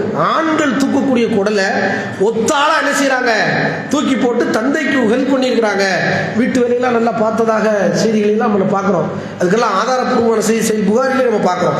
அப்போ உடனே ரசூலுல்லாஹ் மூச்சு திணறத்திலிருந்து எந்திரிச்சு ஆசுவாசமான பிறகு அல்லாஹ்ட்ட துஆ செய்கிறாங்க. அல்லாஹும்ம அலைக்க பி குரைஷ், இறைவா குரைஷியை நீ பார்த்துக்க, குரைஷியை சும்மா விட்டுறாத யா அல்லாஹ். அதுக்கப்புறம் ஒவ்வொரு பேரா சொல்றாங்க. அபூஜல் விட்டுறாத, உத்துபா விட்டுறாத, வலீத விட்டுறாத, உமையா விட்டுறாத, உக்குபா விட்டுறாதன்னு சொல்லி பேரை சொல்லி இவங்கெல்லாம் பழி வாங்கிட்டு அல்லாஹ் நீ பார்த்துக்கன்னு விட்டுறாங்க. அவர் அறிவிக்கிற அந்த ஹதீஸ் அறிவிக்க அப்துல்லாஹ் பின் மஸ்ஊத் சொல்றாரு, பத்ர் யுத்தத்தில் பெருமானார் யாருடைய பெயரையெல்லாம் சொல்லி பிரார்த்தனை செய்தார்களோ காபத்துல்லாவின் வளாகத்திலே வேறற்ற மரங்களாக பத்ர் போர்ல கொல்லப்பட்டு கலீப் என்ற அந்த பத்ர் கிணற்றிலே, பாலடைந்த கிணற்றிலே வீசப்பட்டார்கள். மக்கா இடத்துல இஸ்லாம் சொல்றாங்க, மக்கா தன் ஈரக்கொலையை கக்கிவிட்டது. முதல் போர்க்களம் இஸ்லாமிய வரலாற்றில் பெரிய திருப்புமுனை. மக்கா காபீர்கள் அம்ரு தலைவரை, முக்கியமான அபூ சுஃபியான் போன்ற சில தலைவர்களை தவிர பெருந்தலைகள் அத்தனை உருட்டி எடுத்தாச்சு. பெருமானார் செய்த பிரார்த்தனை கிடைச்ச வலு. அப்ப இங்க ஃபாத்திமா ரலியல்லாஹு அவர்கள் தந்தைக்காக எல்லா இடத்துலயும் வந்து நினைச்சாங்க, உதவி பண்றாங்க. காபீர்களுடைய தொல்லையிலிருந்து தந்தையை காப்பாத்துறாங்க. இப்படி ஒரு பெண் யாராக மனைவியாக இருந்தாலும், மகளாக இருந்தாலும், பிள்ளையாக இருந்தாலும், மருமகளாக இருந்தாலும் மார்க்கத்துக்காக ஆண்களுக்கு துணை நிற்க வேண்டும் என்கிற செய்தி இதுல கிடைக்கலையா உங்களுக்கு? இப்ப நம்ம பிரச்சாரம் பண்ணும்போது, பிரச்சார களத்தில் இருக்கும் போது எங்க மேல விமர்சனங்கள் வரும். தாய்க்கள் மேல, நிர்வாகத்து மேல, எல்லாத்துக்கும் மேல விமர்சனம். நாங்க லேசா கலங்கிடுவோம் மனுஷங்கிற அடிப்படையில சலனம் ஏற்படும் எங்களுக்கு. அப்ப நீங்க என்ன செய்யணும், ஃபாத்திமா ரலியல்லாஹு மாதிரி எப்படி காபிர்கள் கைகொட்டி சிரித்த போது தன் தந்தைக்கு உதவி செய்தார்களோ மகளாக இருந்து, அது மாதிரி ஒவ்வொரு பெண்ணும் நம்ம உதவி செய்ய வேண்டும். கணவருக்கு, மகனுக்கு. நாம இதுல பொருளாதாரத்து சிரமங்கள் இருந்தாலும் பிரச்சனை. ஃபாத்திமா ரலி படாத சிரமமா பொருளாதாரத்தில் வரலாற்றில் அவ்வளவு சிரமங்கள் அவங்க பட்டிருக்கிறாங்க. ஆனாலும் நபிகள் நாயகத்தின் சொத்துக்கு வாரிசாக இயலாது சட்டம். நபிகள் நாயகம் விட்டு போன சொத்துக்கு யாரும் வாரிசாக முடியாது. ஹைபர் யுத்தத்தில் உள்ள சொத்து, ஃபதக்கில் உள்ள சொத்து, மதீனாமா நகரத்தில் கிடைத்த ஜக்காத்து, ரசூலுல்லாஹ் கொடுக்கப்பட்ட அன்பளிப்பு சொத்துக்கள். இது அபூபக்கர்ட்ட போய் கேட்கிறார், ஃபாத்திமா ரலி போய் எனக்கு உங்க மகன் உங்களுக்கு சொத்துக்கு உண்டு தானே, ஆயிஷா ரலி உண்டு தானே, அப்படி என்றால் என் வாப்பாவுக்கு நான் தானே என் தந்தைக்கு வாரிசு, எனக்கு தாங்க கொஞ்சம் அப்படின்னு ரசூலுல்லாஹ் சொன்னாங்க, நமக்கு யாரும் வாரிசு கிடையாது, தான தர்மத்துக்கு தான் நபியுடைய சொத்துக்கள் அன்பளிப்பு செய்யப்பட வேண்டும், உங்க குடும்பத்துக்கு ஹராமும் சட்டம் கிடையாது நபிமாருடைய வாரிசு. மரணம் வரைக்கும் ஃபாத்திமா ரலி அபூபக்கர்ட்ட பேசணும்னு ஹதீஸ். சரி, புகார்ல இந்த செய்தியை பார்க்கணும். அவ்வளவு சிரமத்தில் தான் அவங்க வாழ்ந்திருக்காங்க. பொருளாதார சிரமம் தௌஹீத்வாதிக்கு இருந்து கொண்டே இருக்கும் மரணம் வரைக்கும். ஃபாத்திமா ரலி மாதிரி பல்ல கடிச்சிட்டு போங்க, அதான செய்தி. கொள்கை விட்டாங்களா? அதுக்காண்டி கொள்கை விட்டாங்களா? வாரிசு சொத்தை கூட அனுபவிக்க முடியாத சூழல். சொத்து தந்தைக்கு இவ்வளவு இருந்தும் பிள்ளைகளுக்கு கிடைக்கல அப்படிங்கிற ஒரு சட்டம், இவ்வளவு மனவேதனையான சட்டம். ஆனால் அவங்க அதை பொறுத்துக்கிட்டாங்களா? அபூபக்கர் தரலன்றொட்டி திரும்ப போய் அவங்க போய் அபூபக்கரை தொந்தரவு பண்ணாங்களா? நீங்க சிந்தித்து பார்க்கணும். சொத்து பத்து விஷயங்கள்ல, பொருளாதார விஷயத்தில் ஒரு தௌஹீத்வாதிக்கு, ஒரு முஸ்லிமுக்கு சிரமங்கள் இருக்கும். பெருமானார் ஸல்லல்லாஹு அலைஹி சொல்றாங்க, ஒரு மனிதனுடைய உடலால, நஃப்ஸின் உயிரால, உடலால, நஃப்ஸுக்கு ரெண்டு வரும், பிசியாலஜி அண்ட் சைக்காலஜிக்கல், ரெண்டுக்கும் உடல் உயிர். இதனால அல்லாஹ் சோதிப்பான். மாலிகி செல்வத்தை கொண்டு சோதிப்பான், வலதிகி பெற்றோர்களாலும் பிள்ளைகளாலும் சோதிப்பான். அல்லாஹ் மேல் கீழ் உறவால் சோதிப்பான். எது வரைக்கும் தெரியுமா? ஹத்தா எமூத்த, மரணம் வரைக்கும் இந்த சோதனை இருக்கும். அதுக்கப்புறம் என்ன நடக்கும்? ரசூலுல்லாஹ் சொல்றாங்க, இதெல்லாம் சோதனை ஏன் தெரியுமா? கொஞ்சம் கொஞ்சமா அவனுடைய பாவங்களை அழிச்சு அல்லாஹ்வை சந்திக்கும் போது பாவங்களே இல்லாமல் சந்திக்க வேண்டும் என்பதற்கு தான் நல்லா சோதிக்கணும். பெருமானார் ஸல்லல்லாஹு அலைஹி சோதனைக்கு ஒரு விளக்கத்தை சொல்றாங்க. சோதனை இருக்கும் எது வரைக்கும்? மௌத் வரைக்கும். அது ஏன் மௌத் வரைக்கும் அந்த சோதனை இருக்கு அவர்களுக்கு அப்படின்னால், அந்த அடியாருக்கு எந்த பாவமும் இல்லாமல் அவருடைய சக்கராத்தில் மௌத் இருக்கணும் அப்படிங்கிறனால தான். அப்போ சோதனையை தாங்கன்னு கேட்கக்கூடாது, தந்தா ஏற்றுக்கணும். அல்லாஹ் நம்மளை சோதிக்கிறான், நன்மைக்கு தான், பாவம் இல்லாமல் அல்லாஹ் நம்மை சந்திக்க நாடுகிறான், அதற்கு தகுதியானவனாக இருக்கணும். ஃபாத்திமா ரலி தகுதியானவங்களாக இருந்தாங்க. இப்படி வரலாற்றில் ஃபாத்திமா ரலியுடைய வரலாறு நமக்கு இதெல்லாம் சொல்லுது. சரி, புருஷன் பொண்டாட்டி சண்டை வராதா? உறவுல கண்டிப்பாக சண்டை வரும். புருஷன் பொண்டாட்டினா எடுத்து பேசுவாங்க, முன்ன பின்ன பேசுவாங்க. எனக்கு ஒரு விருப்பம் இருக்கும், அவளுக்கு ஒரு விருப்பம் இருக்கும். அவளுடைய டேஸ்ட் வேறையாக இருக்கும், ஐஸ்கிரீம் டேஸ்ட் அப்படி தானே. அவள் சாக்லேட் சாப்பிடுவாள், எனக்கு சாக்லேட்டு பிடிக்காது, சரியா, வெண்ணிலாவும் பிடிக்காது. நம்ம காட்டா மாதிரி இருப்போம், நமக்கு வேறு டேஸ்ட்டு. ஒருத்தனுக்கு ஒரு டிசைன் இருக்கும்ல. ஒரு ஆளுக்கு சாப்பிட்டா சாப்பிடுவான், ஒருத்தர் ஹார்டாக சாப்பிடுவான், ஒருத்தர் நல்லா டிக்காசின் கூட ஊற்றி சாப்பிடுவான், நல்லா ஸ்ட்ராங்காக போடுங்க டீமா, டபுள் ஸ்ட்ராங்காக. ஒருத்தனுக்கு ஸ்ட்ராங்கே கிடையாது, வெறும் பாலை வச்சு வட்ட அடிச்சா போதும், மேலே தொப்பி மாதிரி போடுவாங்க, அது அப்படியே லைட் டீமாங்க அதுக்கு பேர். இப்படி பல டிசைன் இருக்கு டீ குடிக்கிறதுல, அப்படித்தானே. டீ போடுறது நம்ம கூட சொல்லிக்கிடுவோம், இந்த சொல்லிக் கொடுப்பாங்க சில வீடுகளில். இப்போ நான் சொல்லிக் கொடுத்தா கொடுப்பேன், டீ இன்னைக்கு வந்து கொஞ்சம் ஏலக்காய் தூக்கலாக போடுங்க, இஞ்சி குறைச்சி போடுங்க, இப்படிலாம் சொல்லுவாங்க ஆண்கள். ஏன்னா வெளிநாட்டுக்கு போனவங்களுக்கு வந்து இந்த நிறைய வகை வகையாக டீ குடிச்சிருப்பாங்க, சுலைமானி குடிச்சு பழக்கப்பட்டிருப்பாங்க. இதை ஒரு டிசைன் பண்ணுறதுக்கு ஒரு 10 வருஷமாக தான் ஆகும். 10வது வருஷமும் என்ன சொல்லுவாங்க, உங்களை திருப்தியே படுத்த முடியாதுங்க சொல்லலாம் இல்லையா மனைவி சொல்லதான். எல்லா வீட்லையும் நடக்குதுங்க. இது ரசூலுல்லாவுக்கும் ரசூலுல்லாவுடைய மகளுக்கு நடக்காதா? நடக்கும்னு தான் சொல்லுது இஸ்லாம். யதார்த்த இயல்பு, இதெல்லாம் பொய் சொல்ல முடியாது, எல்லா வீட்லையும் நடக்கும். எப்படி எதிர்கொண்டாங்க சஹாபாக்கள், ரசூலுல்லாஹ் எப்படி எதிர்கொண்டாங்க, ரசூலுல்லாஹ்வுடைய மனைவிமார்கள் எப்படி எதிர்கொண்டாங்க, அதுதான் நமக்கு வாழ்க்கையில் படிப்பினை. ஃபாத்திமா ரலியல்லாஹு அவருடைய கணவர் அலிக்கும் ஒரு சண்டை வருது. ஏதோ ஒரு சின்ன சின்ன சண்டைனா பெருசாக இல்லை, சின்ன சின்ன மனஸ்தாபங்கள் வருது. வந்தால் ரசூலுல்லாஹ் ஃபாத்திமா வீட்டுக்கு வர்றாங்க. ஃபாத்திமாவோட வீட்டில் அலியை காணோம், கணவரை காணோம். தம்பி தானே, சாச்சா மகனுக்கு தான் கட்டி கொடுத்துருக்காங்க மகளை, காணோம்.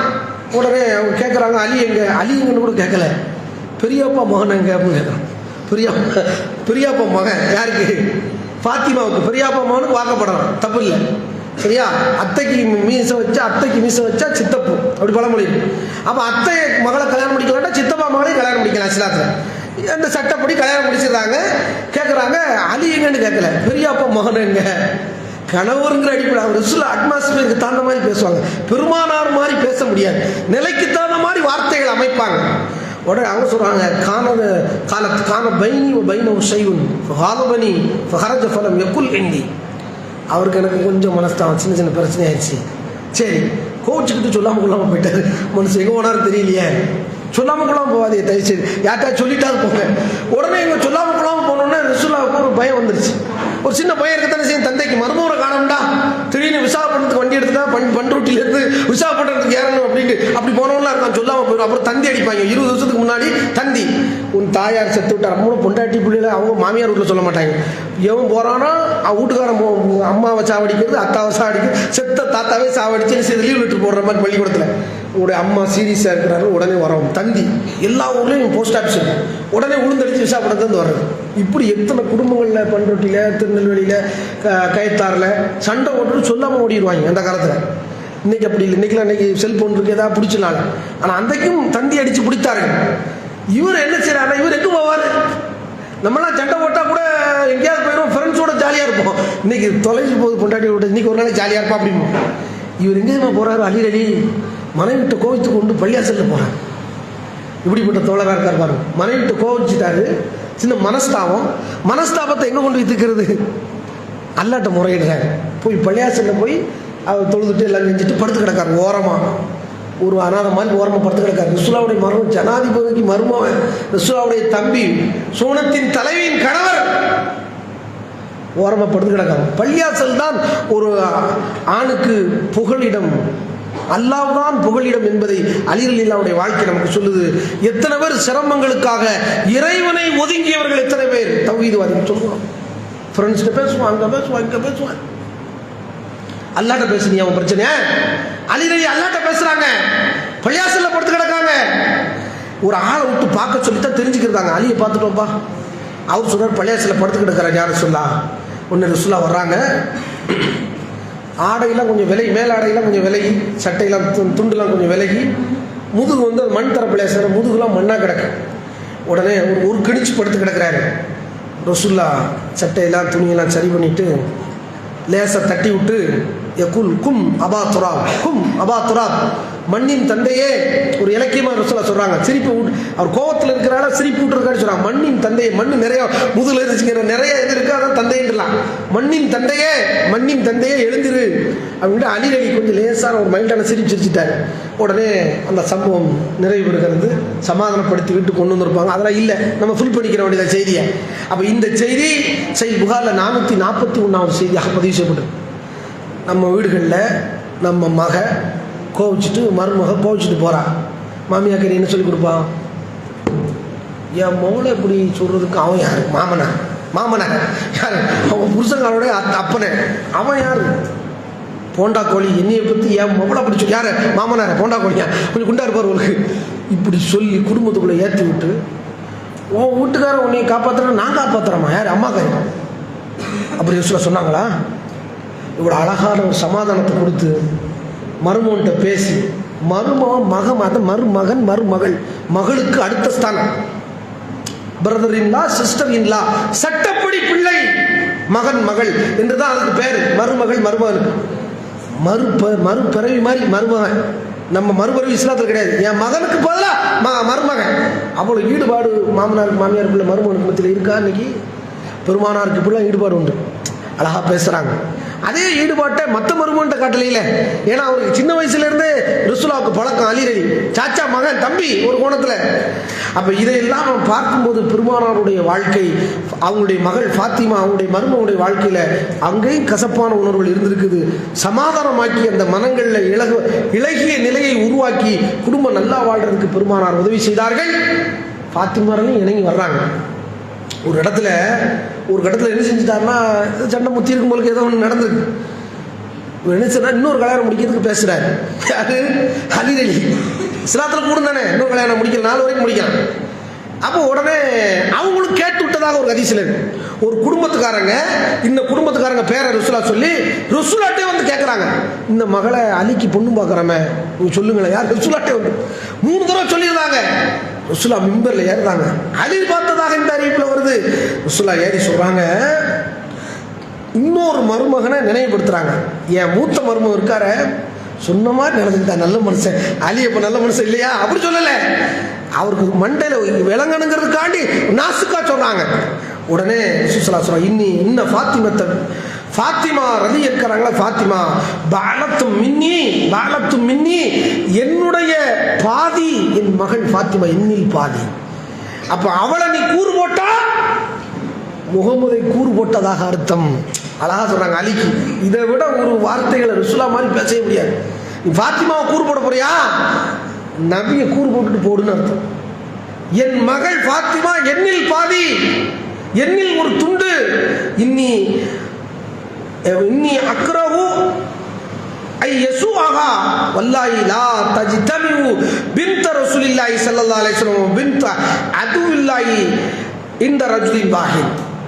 அது ரஜுலின் வாஹித் சொல்றாங்க. ஒரு மனிதரிடத்தில், ஒரு கொள்கைவாதி இடத்திலே அல்லாஹ்வின் தூதருடைய மகளும் அல்லாஹ்வின் எதிரி உடைய மகளும் ஒன்று சேரக்கூடாது. பெருமானார் ஸல்லல்லாஹு அலைஹி வஸல்லம் சட்டத்தை சொல்றாங்க. அல்லாஹ்வின் தூதருக்கு அப்படி ஒரு சட்டம் இருக்கலாம், சிறப்பு அந்தஸ்து இருக்கலாம், எல்லாம் நம்ம சொல்ல முடியாது. அப்போ நீங்கள் சிந்திச்சு பார்க்கணும். இந்த செய்தி புகாரில பல்வேறு கிரந்தங்களில் பதிவு செய்யப்பட்டிருக்குது. ரசூல் ஸல்லல்லாஹு அலைஹி வஸல்லம் ஃபாத்திமா எப்படி தன்னில் பாதி என்று இந்த உம்மத்துக்கு செய்தியை சொல்கிறாங்க. இதை சொன்னோன்னே அலி பார்க்குறாரு, தேவையில்லாத திருமண பேச்சு. தரக்க அலின் அல் ஹித்துபத்தை பெண் பேசுறதே மறுமணத்தை அவர் விட்டுட்டாங்க. சரி புகாரில் அந்த செய்தி, இனிமேல் இந்த பெண் பார்க்கக்கூடாதுப்பா அப்படி. பெண்ணு பார்க்கக்கூடாதுன்னா சட்டம் இல்லை. ரசூலுல்லாஹ் சொன்ன காரணம், அல்லாஹ்வின் தூதர் மகளும் ஒரு சமூக அந்தஸ்துல அவங்க அல்லாஹ்வின் தூதராக இருக்கிறவங்க எதிரியா இருக்கிறாங்க. ஹராம்னு சொல்லல, அது ஒரு அறிவிப்பில் எப்படி வருதுன்னு கேட்டா, இன்னி லஸ்து ஹர்ரிமு ஹலாலன் வலா உஹில்லு ஹராமன். திருமணத்தை மறுமணத்தை நான் தடுக்கல. அல்லாஹ் ஹலாலாக்கியதை நான் ஹராமாக்க முடியாது, அல்லாஹ் ஹலாலாக்கியதை நான் ஹராமாக்க முடியாது, அதுக்கு நான் வரல. ஆனால் அல்லாஹ்வின் தூதரின் மகளும் அல்லாஹ்வின் எதிரியின் மகளும் ஒன்று கிடையாது என்று பெருமானார் ஸல்லல்லாஹு அலைஹி வஸல்லம் தன்னுடைய அந்தஸ்தை கொண்டு தன் மகளை காப்பாற்றுகிறார்கள். தன்னில் பாதி என்று சொன்ன பிறகு இனிமேல் எங்கே நம்ம பிரித்து பார்க்கறது? அலி ரலியல்லாஹு அன்ஹு அவருடைய திருமண பேச்சு விட்டதாக வருது. அப்போ இப்படியெல்லாம் நம்ம ரசூலுல்லாஹ் மாதிரி என்ன செய்யலாம்? நம்ம சொல்லலாம். கணவருக்கு மருமக அந்த மாதிரி பேச்சு எடுத்தால் நம்ம சொல்லலாம். மார்க்கத்தில் சில அனுமதி ஹராம்னு சொல்ல முடியாது. ரசூலுல்லாஹ்வுக்கு சில தனிச்சட்டங்கள்லாம் இருக்கலாம். அந்த வகையில் கூட இது இருக்க வாய்ப்பு இருக்கிறது. அப்போ இதையெல்லாம் நம்ம பார்க்குறோம். கணவன் மனைவி பிரச்சனை வரும், பேசி தீர்க்க சொல்லி பெருமானார் ஸல்லல்லாஹு அலைஹி மகளுடைய வாழ்க்கை நமக்கு சொல்லுது. அவங்க வீட்டு வேலைகளை செஞ்சிருவாங்க. இன்றைக்கி நாம் பார்க்க வேண்டியது பெண்கள் தாய்மார்கள்ட்ட ஒரு 20 ஆண்டுகளுக்கு முன்னாடி உள்ள தம்பதிகள் வீட்டு வேலைகள்லாம் நல்லா செஞ்சாங்க. இன்றைக்கி வர வர வர வர வர வீட்டு வேலைகள் ரொம்ப குறைஞ்சி. அது நகர்ப்புறங்களில், சிட்டியில், சென்னை வாழ்க்கையில், விழுப்புரம் நல்ல ஒரு நகர்ப்புற வாழ்க்கையாக இருந்தால் இன்றைக்கி ஜொமோட்டோ, ஸ்விக்கி எல்லாம் ஆர்டர் தான். டீயிலேருந்து, அல்வாவிலேருந்து, மிச்சர்லேருந்து, பிரியாணிலேருந்து, அம்புட்டு கேக்கு, எல்லாம் ஐஸ்கிரீம் எல்லாம் ஆர்டர் தான். நாம் திங்கிறதே நிறைய உணவுகள் அம்புட்டு ஒன்றுக்காவது உணவுகளாக இருக்குது. சரி, அதையாவது போய் நடந்து போய் உடல் உழைப்பு செஞ்சு ஃபோனில் போட்டு ஆர்டர். வீட்டில் சமைக்கிறது இல்லை. பல ஊர்களில் பொரோட்டா காலையில் போட்டால், சாயந்தரம் போட்டால், டிஃபனில் பொரோட்டா எல்லாம் கடையில் வாங்கி அடைச்சி கொடுத்தாச்சு. பிள்ளை எப்படி ஆரோக்கியமாக வளரும்? இப்போ வீட்டு வேலைகளை பார்க்கணும். 3 வேளை சமையல் இன்றைக்கு வீடுகளில், நிறைய வீடுகளில் கிடையாது. சுட சுட சமைக்கக்கூடிய அந்த பழக்கம் இல்லை. விரும்பத்தக்க சமையல்களை சமைச்சு சாப்பிட்ற வாழ்க்கை முறை இல்லை. அதுக்கு தியாகம். இன்றைக்கி ஒரு எக்ஸசைஸ் கண்டுபிடிச்சிருக்காங்க. நேரம் எக்ஸசைஸு ஒரு வீடியோவே போட்டிருக்கிறாங்க, அஃபிஷியல் வீடியோவே போட்டிருக்காங்க. எப்படின்னா, தயிர் கடைஞ்சாங்கல்ல, அது மாதிரி பானையில் போட்டு தாலியில் போட்டு தயிர் கடைஞ்சாங்க. இது ஒரு எக்ஸசைஸ் தான். பெண்களை இப்படி நீங்கள் தயிர் கடையுங்கள். இது உங்களுடைய அக்குள் பகுதியும் சரியாக இருக்கும், உங்களுடைய தாய்ப்பால் சுரப்புக்கும் சரியாக இருக்கும், உங்களுடைய பெண் என்ற அந்த ஷோல்டர் புஷ் இதுக்கு கரெக்டாக இருக்கும் அவங்க சொல்கிறாங்க. அதுக்கப்புறம் மாவாட்டினா இல்லை, இது எதுக்கு, இது எல்போவுக்கு, இந்த எல்போ இருக்குல்ல, இதுக்கும் இந்த எல்போ தூக்கி இதில் சொறி வச்சிருக்கல, இதுக்கு சரியாகும், தோள்பட்டை வலி நீங்கும். அதுக்கப்புறம் துவைக்கிறது, இப்படி துவைக்கிறோம்ல, இதெல்லாம் போட்டு இதெல்லாம் நீங்கள் ஒளிஞ்சு வச்சு எல்லாம் பட்டன் சுவிச்சு அதை போடுறதுக்கு வேலையாகும். இன்னைக்கு உடல் உழைப்பு அதுக்காண்டி எல்லாம் நீங்கள் மாவாட்டுங்கன்னு நான் சொல்ல வரல. இந்த ஆள் என்னோட ஆலிம்சா 25 வருஷத்துக்கு முன்னாடி நம்ம கூப்பிட்டு போகிறான், பழைய காலத்து ஆளாக இருப்பான், அப்படி சொல்ல வரல. அதாவது அதற்காக இதை சொல்ல வரல. இந்த எக்ஸசைஸை பொதுவாக மன ரீதியாக மட்டும்னா தியாகம் செய்கிறது, வீட்டு வேலைகளை செய்கிறது ரொம்ப குறைஞ்சிச்சு. ஈடுபாட்டோடு செய்கிறது குறைஞ்சி போச்சு. சமையலுக்கு எது தேவை? பட்டிமன்றம் வச்சாங்க, எல்லாம் தேவை. சமையல் வந்துடுமா? மனம் ஒன்றுதல், இஹ்லாஸ் இல்லாட்டா அப்படி சமையல் வரும்? சமையலுக்கு முதல்ல மனசு வேணும், அப்படி தானே? மனசே இல்லாமல் சமைச்சா அப்படி. ஒருத்தி பாருங்கள் சமையல் எப்படி பாருங்கள், ஃப்ரான்ஸ்லேருந்து அம்மாக்காரி வாட்ஸ்அப்பில் போடுதா சமைக்கணும். எப்படி சமைக்கிறது? அடுப்பை பற்ற வைக்கும், பத்தாச்சாச்சு. சீனா சட்டியை தூக்கி வைக்கும், வச்சாச்சு. முட்டையை போடவும், முழு முட்டையை போடுதாங்க, முழு முட்டையை போடுதா. முட்டையை போடணும், முழு முட்டையை போடுதா.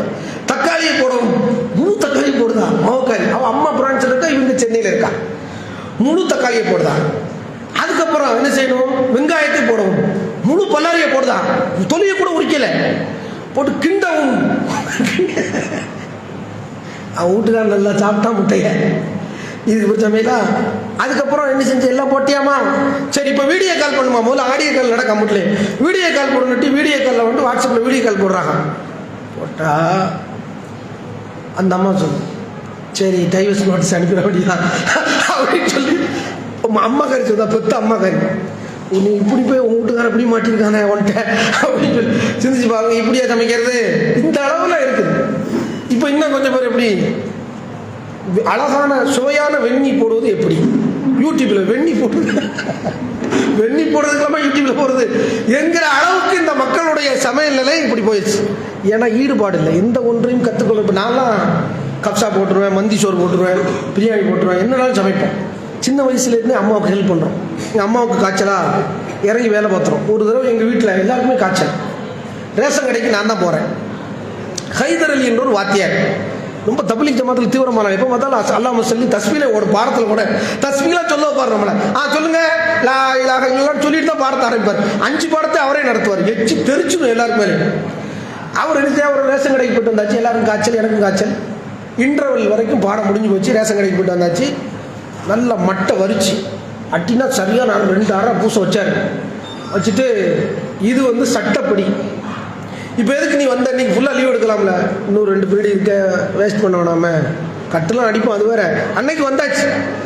அப்போ ஓகே அப்படின்னோட்டி அடித்ததுக்கப்புறம் சீக்கிரம் வந்தையில், தாமதமாக வந்தையில், இன்னும் 2 பீரியட் இருக்குன்னு வந்தையில், இந்த பொறுப்புணர்வுக்காக உனக்கு 20 காசு, அருங்கோணம் 20 காசு, 20 காசு செல்லாது, 20 காசு தந்து பாராட்டினார். ஏன் அப்படின்னு கேட்டால், என் வீட்டில் தாயாருக்கு காய்ச்சல், உடல்நிலை சரியில்லை, எனக்கு காய்ச்சல் தான். கை கொடுத்து என்னை பற்றி ஒரு 2 நிமிஷம் பேசினார். அப்போ நான் அதை நினச்சி பார்க்குறேன், இதே மாதிரி நிறைய தடவை எங்கள் தேய்ச்சிலாம் கழிவுங்க என் தாயாருக்காக வேண்டி. அப்போ இந்த ஆம்பளை தானே தேய்ச்சி கழுவக்கூடாதுன்னு ஏதாவது சட்டம் இருக்கா? இருக்கு. என் மனைவியை நான் திருமணம் முடிக்கும் போது அவங்க இஸ்லாத்துக்கு வந்தவர்கள், பிறந்ததுலேருந்து அவங்க நான்வெஜ் எடுக்கலை. அவங்கள சமைக்க பழகணும்ல. அப்போ நான் தான் சமையலை சொல்லிக் கொடுக்குறேன். இப்போ என்ன செய்யறது? எல்லாத்தையுமே சொல்லிக் கொடுக்குறேன். தேய்ச்சி கழுவுறது எப்படி, துவைக்கிறது எப்படி. சண்டை வரத்தான் செய்யும். சண்டை வராமல் எப்படி இருக்கும்? யாருக்கு மரம் செய்யத்தான் செய்வாங்க. அப்படி குடும்பங்கள்ல எல்லாம் வரும். சிரமத்தை ஏற்க தயாராக வேண்டும் கணவன் மனைவி. இன்றைக்கு அது இல்லை. ஃபாத்திமா ரலியல்லாஹுடைய வாழ்க்கையை பாருங்க. அவங்க ரசூலுல்லாஹ்ட்ட வந்து கொஞ்சம் அடிமைகள் வர்றதாக சில செய்திகள் கிடைச்சிட்டு கையெல்லாம் திருக்கையில் போட்டு மாவாட்டுதாங்க. இன்னைக்கெல்லாம் அரைச்சி கொண்டு வந்ததுதான். திருக்கையில் கொஞ்சம் கொஞ்சமாக போட்டு கோதுமையை அரைச்சி கையெல்லாம் காய்ச்சிருச்சு. வலி தாங்க முடியல. ஃபாத்திமா ஷோல்டர்லாம் வலிக்கு, கைகளெல்லாம் நோவினையாக இருக்கிறது. சில 10 அடிமைகள் வந்ததாக பெருமானாரிடத்தில் செய்தி கிடைச்சதாக சொல்லி கேள்விப்பட்டு தந்தைகிட்ட வர்றாங்க. உரிமையை கேட்க வர்றாங்க. எல்லாருக்கும் கொடுக்குற மாதிரி ஃபாத்திமாவுக்கு கொடுக்க தகுதிதான். வந்து கேட்குறாங்க. வீட்டில் வந்தா ரசூலுல்லாவை காணோம், வாப்பாவை காணோம். ஆயிஷா ரலியல்லாஹு சொல்லிட்டு, இந்த மாதிரி கையெல்லாம் நோவுது, ஒரு அடிமை வேலைக்கு தந்தீங்கன்னா நல்லா இருக்குமே அப்படின்னு சொன்ன உடனே சரி வாப்பா வந்தோன்னு சொல்கிறோமா போங்கன்னு ரசூலுல்லாஹ் வேலையெல்லாம் முடிச்சுட்டு எப்போ டைம் கிடைக்குது அவங்களுக்கு வீட்டுக்கு வந்தோடனே ஆயிஷா ரலி எல்லாத்தையும் சொல்லியிருந்தாங்க. நேரம் தூங்க போகிற டயத்தில் இஷா முடிச்சுட்டு தூங்க போயிடுவாங்க சகாபாக்கள். போனால் மருமகன் அலியும் மகளும் பெட்டில் உட்காந்துருக்குறாங்க. தூங்க போகிற டயத்தில் போகிறாங்க. அவங்க 2 பேரும் எழுந்திருக்கிறாங்க. ரசூலுல்லாஹ் வரவேற்கிறதுக்காண்டி எழுந்திருக்கலாம். அது சாதாரணம். ரசூலுல்லாஹ் சொன்னாங்க, அலா மக்கானிக்குமா, உங்க இடத்துல நீங்க இருங்க, எந்திக்காதீங்க, நான் வாரேன் அப்படின்னு சொல்லி மகனுக்கும் அதாவது மருமகனுக்கும் ஃபாத்திமாவுக்கும் நடுவில் வந்து ரசூலுல்லாஹ் உட்கார்றாங்க. நாம போய் உட்கார்ந்து வச்சுக்கோங்க, மருமகனுக்கு மகளுக்கு இடையில. நான் போற அவர் சொல்லுவார், ஒப்பனுக்கு அறிவே இல்லை, கூறு கட்டான், நடுக்குள்ள வந்து மந்தி எனக்கு உட்காந்து சொல்லுவாங்க இல்லையா, கூறு கட்டான் உங்க அப்பன்ட்ட சொல்ல மாட்டேன் கொஞ்சமாவது அப்படின்ட்டுருவான். யாரே மர்மவன் அப்படிதான் சொல்லுவார் இல்லையா. ஆனால் ரசூலுல்லாஹ்வுடைய மர்மம் அப்படி சொல்லலை, அக்செப்ட் பண்றாங்க. அல்லாஹ்வின் தூதர் எவ்வளவு அந்நியோன்யம் அவர்களுக்கு தெரியும். அப்போ ஃபாத்திமா சொல்றாங்க, என் தந்தை 2 பேரும் தொடை ஒட்டிக்கிட்டு உரசிக்கிட்டு இருக்காங்க நடுவில். ஃபாத்திமா சொல்றாங்க, என் தந்தை அமர்ந்தவுடைய என் தந்தையினுடைய அந்த கால்பட்ட அந்த இது இருக்குல்ல உரசல், என் நெஞ்சத்தில் குளிர்ச்சியை உணர்ந்தேன். பெருமானாருடைய உடல்ல வேற என்னமோ மெட்டபாலிசம் நடக்கும். அவங்க அல்லாஹ்வின் தூதர் கண்ணு பொத்தி இருப்பதாக சொல்றாங்க, நான் தூங்கவில்லைங்கிறாங்க. என் கண்கள் தான் தூங்குகிறது, உள்ளம் தூங்க உள்ளங்கிறாங்க. அப்படி ஒரு போர்க்களத்தில் ஹுதைஃபத்துல் யமான் என்ற நபித்தோழரை கட்டி அழைத்து விட்டு குளிர்ல அனுப்புறாங்க. நான் வைக்கிற ஒவ்வொரு காலும் தீப்பொறி கிளம்பியது. திரும்ப ஒட்டல் செய்தியை கேட்டு வந்து ரசூலுல்லாஹ்ட்ட வந்து விழுறேன், உடல்ல இருந்த அந்த சூடு கிளம்பி முடிஞ்சிருச்சு. நாங்கள் ரசூலுல்லாஹ் சில அற்புதம் பண்ணுவாங்க அப்படிங்கிற அடிப்படையில் கூட இதை எடுக்கலாம். ஃபாத்திமா ரலியல்லாஹு சொல்றாங்க. அதுக்கப்புறம் சொல்றாங்க, அவங்க கேட்குறாங்க, அடிமையை கேட்டிருந்து இல்லாமல. ஆமா அப்படின்னு இப்போ ரசூலுல்லாஹ் சொல்றாங்க, அழகான ஒரு உபதேசம் சொல்றாங்க. அலா அதுல்லுக்கும் அலா கைர் மிம்மா சஅல்துமாஹு, நீங்கள் 2 பேரும் கேட்டீல, மருமகனும் மகளும் ஒரு அடிமை தாங்க வேலைக்கு கையெல்லாம் நோவுதுண்டேல, வீட்டுக்கு சிரமத்தினால, வீட்டு வேலையின் சிரமத்தினால், அதை விட சிறந்த ஒன்று சொல்லட்டுமா அப்படின்னு கேட்கிறாங்க. இதா அகத்துமா மலாஜியாக்குமா ஃபகப்பிரல்லாஹ அர்பவ வஸலாசின் வஹ்மதா ஸலாத்தவ வஸலாசின் வஸப்பிஹா ஸலாத்தவ வஸலாசின். அப்படின்னா நீங்க படுக்கைக்கு தயாரான பொழுது 34 தடவை அல்லாஹ் அக்பர் சொல்லுங்கள், 33 தடவை அல்ஹம்துலில்லாஹ் சொல்லுங்கள், 33 தடவை சுபான் ரிவர்ஸ்ல வரணும். தொழும்போது 33 தடவை சுபானல்லாஹ், 33 தடவை அல்ஹம்துலில்லாஹ், 33 தடவை அல்லாஹ் அக்பர், 100வது தடவை லா இலாஹா இல்லல்லாஹ் வஹ்தஹு. தூங்கும்போது அப்படி ரிவர்ஸ் 34 அல்லாஹ் அக்பர், 33 அல்ஹம்துலில்லாஹ், 33 சுபானல்லாஹ் சொன்னால் உடலில் இருக்கிற அத்தனை களைப்புகளும் வலிகளும் நோவினைகளும் அகன்றுவிடும். இது ஆன்மீக நம்பிக்கை. சைக்காலஜிக்கலாக நம்மளுக்கு வேலை செய்யும். இந்த சொல்லும் போதே இந்த செய்தியை மனதில் வைத்து நீங்கள் ஃபாத்திமாவையும் அலியையும் மனதில் நிறுத்தி இந்த செய்தி நினைவோடு நீங்கள் இந்த சுன்னாவை நிலைநாட்டுவீர்களானால் உடல் வலியெல்லாம் பஞ்சாய் பறந்து. அப்புறம் சொல்லிட்டு சொல்றாங்க, நீங்க கேட்டதை விட எவ்வளவு பெரிய சிறப்பு இது. இந்த செய்தி ஃபாத்திமா மூலமாக நமக்கு கிடைச்சிச்சு. அப்போ இதையெல்லாம் பெருமானார் ஸல்லல்லாஹு அலைஹி வஸல்லம் தன் கேட்டாங்கன்னு சொல்லி அடிமையை கொடுத்தாங்களா? இஸ்லாம் அக்செப்ட் பண்ணலாம். அப்போ உங்க வீட்டில் வந்து உங்க மக குறை சொல்றா, கணவர் விட்டு அந்த டீயை பிடிச்சாரு, மாமனாருக்கு ஒரு டீ, மாமனையாருக்கு ஒரு டீ, அவருக்கு ஒரு சாப்பாடு, இவருக்கு உப்பு இல்லாத சாப்பாடு, அவருக்கு உரப்பு சாப்பாடு, எத்தனை சாப்பாடுமா செய்ய, இந்த வீட்டில் என்ன கல்யாணம் முடிச்சு விட்டிய, இதை பார்த்து செய்ய அப்படின்னு நம்ம வீட்டுக்கு நம்ம மகன் அழுதுகிட்டு வந்தாண்டா உட்கார வச்சு திரும்ப பாடம் நடத்த வேண்டியதான். உங்க அப்பா என்னன்னா என்கிட்ட கேட்டான்னு தெரியுமா அப்படின்னு நம்ம அப்பா கதையை அம்மட்டு நம்ம உங்கள்கிட்ட சொல்ல வேண்டியதான். கதை க்ளோஸ் ஆயிடும். அவன் முடிஞ்சு வச்சுல இவ்வளவுதானே எதை ட்ரீட்மெண்ட். உங்கள் அத்தா உங்கள் வாப்பா என்னெல்லாம் சொல்லியிருக்காரு, என்னெல்லாம் பேசியிருக்காரு, நான் இத்தனை ஆண்டு காலம் சகித்திருக்கிறேன் இறைவனுக்காக, நன்மை எதிர்பார்த்து. கணவன் மனைவி வாழ்க்கை என்றால் எல்லாம் இருக்கும். இந்த செய்தி பாத்திமாக்கிட்ட இல்லையா? ரசூல் அவ்வளோ அழகான நகர்த்துறாங்க காய. இப்படி குடும்பத்துக்கு கெட்டி கொடுத்த பிறகு மகள் வருகின்ற கம்ப்ளைண்ட்டை வேற பார்வையில் பார்க்கக்கூடாது, யதார்த்தமான பார்வை இருக்கணும். இதை ஃபாத்திமாவுடைய வாழ்க்கை ஏராளமான செய்திகளை சொல்லிக்கிட்டே போகலாம். பாத்திமார்களுடைய வரலாறு இந்த உம்மத்துக்கு பெரும் பாடம் நடத்துகிறது. பொருளாதார சிரமத்தில் போய் கேட்கும்போது அபூபக்கர் ரலியல்லாஹு அன்ஹு கொடுக்க மாட்டேன் என்று சக்காத்தை சொல்லிவிட்டார். இதையெல்லாம் நம்ம கவனத்தில் கொண்டு ஃபாத்திமா ரலியல்லாஹு அன்ஹுடைய வரலாறு, சுவனத்தின் தலைவியாக இருக்கின்ற அவருடைய வரலாற்றில் நமக்கு படிப்பினை இருக்கிறது. பொருளாதார சுமைகள் இருந்தாலும், உடல் உழைப்புகளில் மனச்சங்கடங்கள் இருந்தாலும், குடும்பங்களில் கணவர்மார்கள் மூலமாக விரும்பாத செய்திகள் கிடைக்கும் போது, பிள்ளைகள் விஷயத்தில் நம்ம விரும்பாதவைகள் நமக்கு நடக்கிற பொழுதெல்லாம் நம்ம ஃபாத்திமா அலியுடைய வரலாற்றின் படிப்பினை பெற்று நம்முடைய வாழ்க்கையில் நாம் அதை புரிந்து ஃபாத்திமா அலி போன்ற பொறுமையான பெண்மணிகளாக, ஆண்களாக அல்லாஹ் நம் அனைவரையும் ஆக்குவானாக. வாஹர் தவானா அல்ஹம்துலில்லாஹி ரப்பில் ஆலமீன். அஸ்ஸலாமு அலைக்கும்.